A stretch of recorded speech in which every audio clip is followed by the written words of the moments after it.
Alam mo bang nasa loob ng Philippine Area of Responsibility o PAR ang Taiwan? Pero teka, ibig bang sabihin nito ay bahagi na ito ng teritoryo ng Pilipinas? Marami ang nalilito sa isyong ito, kaya sa video na ito, ipapaliwanag natin ang totoong dahilan kung bakit kasama ang Taiwan sa PAR at ang malaking kaibahan ng weather monitoring area at teritoryo ng isang bansa. Tara, alamin natin!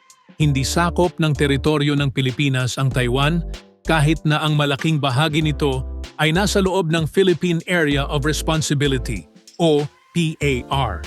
Ano ang PAR? Ang PAR o ang Philippine Area of Responsibility PAR ay isang monitoring area na itinakda ng Philippine Atmospheric, Geophysical and Astronomical Services Administration upang bantayan at magbigay ng babala sa mga bagyo at iba pang tropical cyclone na maaaring makaapekto sa Pilipinas.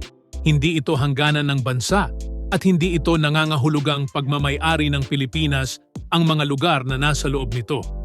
Bakit kasama ang Taiwan sa loob ng PAR? Dahil ang Taiwan ay malapit sa hilagang bahagi ng Pilipinas, maraming bagyo ang dumaraan o lumalapit dito bago o habang papalapit sa bansa. Isinama ang bansang ito sa PAR upang, una, masubaybayan agad ang mga bagyong maaaring makaapekto sa Pilipinas. Pangalawa, makapagbigay ng mas maagang babala sa publiko. Pangatlo, mas mapaghandaan ang posibleng epekto ng bagyo.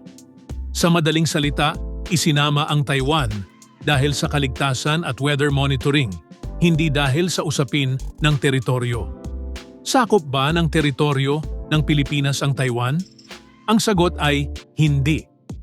Ang Taiwan ay hindi teritoryo ng Pilipinas at hindi sakop ng ating soberanya. Ang pagkakasama nito sa loob ng box o boundary ng PAR ay para lamang sa layuning pangpanahon, weather monitoring. Sa madaling salita, ang PAR ay isang tool ng pag-asa upang masiguro na ang anumang banta ng bagyo ay maagang natutukoy para sa kaligtasan ng ating mga kababayan. Ang pagguhit ng mga coordinate na bumubuo sa PAR ay batay sa mga linyang heograpikal na kailangan para sa epektibong pagbabantay sa mga bagyo sa Northwestern Pacific. At wala itong kinalaman sa pag-aari o jurisdiksyon sa mga lupain sa loob ng mga hangganang iyon. Sa conclusion, hindi bahagi ng teritoryo ng Pilipinas ang Taiwan kahit nasa loob ito ng Philippine Area of Responsibility, PAR.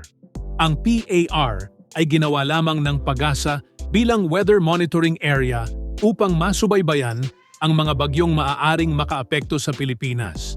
Kaya ang pagkakasama ng Taiwan sa PAR ay para sa mas maagang pagbabantay at pagbibigay ng babala, at hindi dahil sakop ito ng teritoryo ng ating bansa.